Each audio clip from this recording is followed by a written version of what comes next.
ప్రాచీన శాస్త్రీయ అత్యాధునిక వైద్య విధానాలను వినూత్నంగా ఒకే గొడుగు కింద అందుబాటులోకి తీసుకొచ్చింది మెడి9 ఇంటిగ్రేటెడ్ మెడికల్ సిస్టమ్. తెలంగాణ రైతులకు సర్కార్ గుడ్ న్యూస్ చెప్పింది.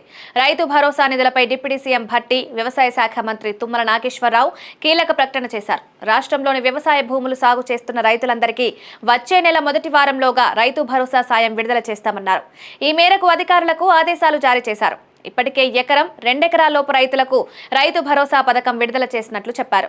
విడతల వారీగా సాయం విడుదలైనా ఎప్పటికప్పుడు అందరికీ అందేలా చర్యలు తీసుకోవాలన్నారు. కొత్తగా ల్యాండ్ పాస్ పుస్తకాలు పొందిన రైతుల ఖాతాల్లోనూ వెంటనే నిధులు జమ కావాలన్నారు.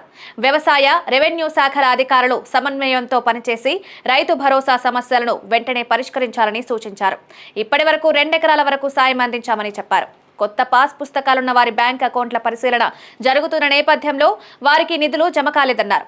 వారికి కూడా నిధులు జమ అయ్యేందుకు చర్యలు తీసుకోవాలని అధికారులను ఆదేశించారు. రైతు భరోసా నిధులు జమ కాలేదని రైతులు ఆందోళన చెల్లాల్సిన పని లేదని, అర్హులైన అందరికీ అకౌంట్లలోనూ డబ్బులు జమ చేస్తామన్నారు. 4, 5 అంతకంటే ఎక్కువ ఎకరాలున్న వారు టెన్షన్ పడాల్సిన పని లేదన్నారు. వారందరికీ వీలైనంత త్వరగా రైతు భరోసా సాయం అందేలా నిర్ణయం తీసుకున్నామన్నారు. 4, 5 ఎకరాలున్న రైతులకు కూడా ముందుగా 3 ఎకరాల మేరకు సాయాన్ని వెంటనే విడుదల చేస్తామన్నారు.